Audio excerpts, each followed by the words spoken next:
Hi, Dr. Craig.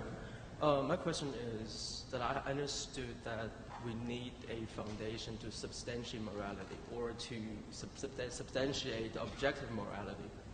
My question is that without having faith in God or in a superior being, or having an atheist view, that how can we not say that this foundation, which I actually believe in, I believe that having this foundation will actually make life better, because we will have a set of rules to adjust our morality to. But how do you connect this foundation with God, with a superior being?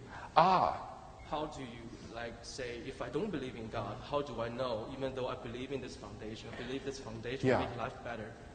How do I know that? Yeah, that's an excellent question. Well, I think one way would be to realize that moral values are intrinsic to persons, not to things.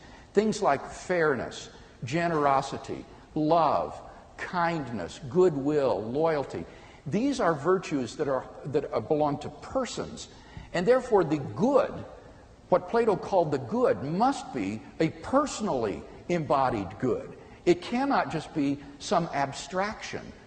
It must be embodied in a personal being, which we call God. And moreover, the idea of moral duty, it requires a moral lawgiver, which again requires a person. To have a duty is something that is owed, an obligation. And therefore, the notion of duty arises, I think, from the notion of a command from a personal being, like a moral lawgiver. So for both of those reasons, it seems to me that the ground of morality must be in a transcendent, personally embodied good, rather than in some sort of impersonal or abstract principle. Could I Yes, certainly. I understand these feelings like fairness, love, these things that we can all feel, but we cannot really say we can substantiate that. Okay. Can you repeat that? I'm not quite catching it. Saying that things like fairness, love, like we speak, those are things that we cannot really substantiate. We cannot say that this is in fact true, just as the chair you're sitting on is true. Yes. But I see that more of, in fact, just as a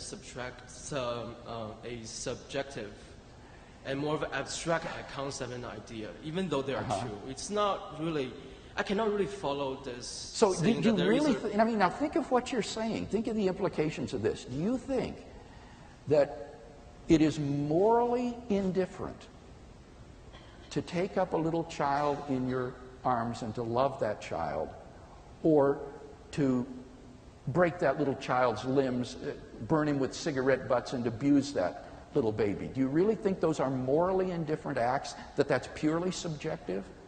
Because that's what you're saying, in saying this is just subjective. Just using the child's example, I think that I would feel that if I wouldn't want to break this child because... Right, you would feel that way, but I want to get... Do you think those feelings put you in touch with an objective moral difference between loving the child and abusing it?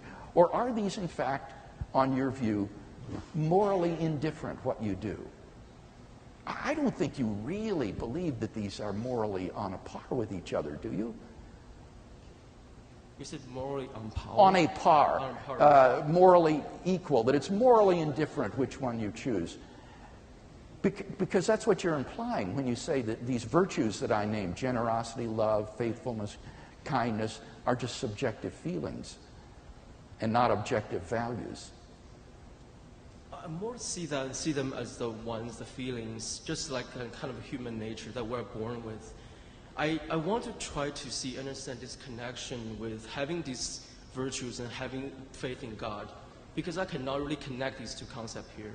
Well, the connection is that only by having God as the foundation for these can these be objective values rather than mere subjective feelings.